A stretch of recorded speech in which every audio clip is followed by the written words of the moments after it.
Mysterious shadow part 2।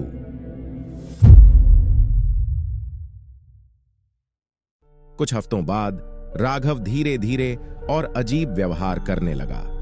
वह अकेले जंगल की तरफ जाता और कई घंटों तक गायब रहता। उसकी आंखों में अजीब सी चमक और उसकी आवाज में डरावनी गूंज थी। पीयूष, नेहा और अंकित को लगा कि कुछ बहुत गलत हो रहा है।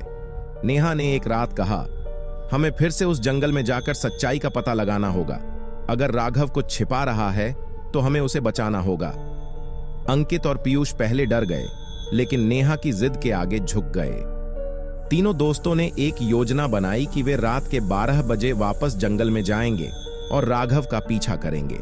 जैसे ही वे जंगल में पहुंचे, हवा एक बार फिर से ठंडी हो गई और पेड़ों की पत्तियां साएं साएं करने लगी। अंधेरे में उनकी टॉर्च की रोशनी मुश्किल से रास्ता दिखा रही थी। राघव हमेशा की तरह जंगल के अंदर जा चुका था और उनकी आंखों के सामने सिर्फ उसकी धुंधली परछाई थी।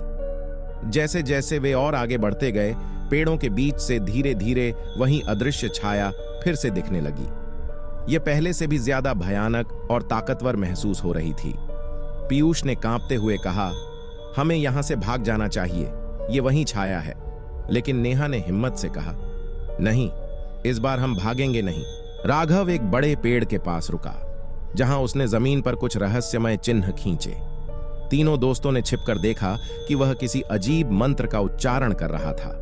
तभी अदृश्य छाया पेड़ के पास आकर राघव के चारों ओर घूमने लगी। राघव की आंखें सफेद हो गईं और उसके शरीर से ठंडा धुआं निकलने लगा। अंकित ने घबराकर कहा, यह क्या कर रहा है?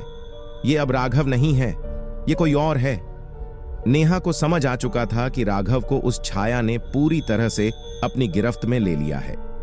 उसने तेजी से सोचा और अपनी जेब से कुछ लोहा निकाला, जिसे वह घर से लाई थी। गांव के बुजुर्गों ने कहा था कि लोहे से इस तरह की बुरी शक्तियां काबू में आ सकती हैं। नेहा ने साहस जुटाकर राघव के पास जाकर लोहे का टुकड़ा उसके पास फेंका। जैसे ही लोहे का टुकड़ा जमीन पर गिरा, अदृश्य छाया जोर से चिल्लाने लगी और हवा में गायब हो गई। राघव अचानक जमीन पर गिर पड़ा, बेहोश हो गया था। लेकिन कुछ अजीब हुआ।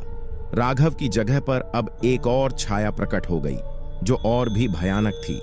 यह छाया अदृश्य नहीं थी, बल्कि एक कंकाल जैसी आकृति थी, जो तेजी से उनकी ओर बढ़ने लगी। तीनों दोस्तों ने तुरंत भागने की कोशिश की, लेकिन छाया ने पीयूष को पकड़ लिया। पीयूष की चीखें जंगल में गूंज उठीं। नेहा ने अपने पास पड़ा दूसरा लोहे का टुकड़ा उठाकर छाया की ओर फेंका। छाया जोर से गरजी और हवा में गायब हो गई। राघव अब होश में आ चुका था, लेकिन वह कमजोर और डरा हुआ लग रहा था। उसने कांपती आवाज में कहा, मैंने उसे बुलाया था। मुझे लगा हम मजाक कर रहे हैं, लेकिन वह मुझे अपने वश में कर चुका था। वह मुझे पूरी तरह से निगलने वाला था। नेहा ने कहा, हमें यहां से जल्दी निकलना होगा, वरना वह फिर से लौट आएगा। चारों दोस्त तेजी से गांव की ओर भागे और इस बार उन्होंने ठान लिया कि वे कभी भूल भुलैया वन की ओर वापस नहीं जाएंगे। लेकिन कहानी यहां खत्म नहीं हुई। कुछ दिनों बाद गांव के दूसरे लोग भी उसी जंगल की ओर खींचे जाने लगे। किसी न किसी को रात में पेड़ों के बीच से आती आवाजें सुनाई देती और कुछ को अपनी परछाई बदलती दिखती।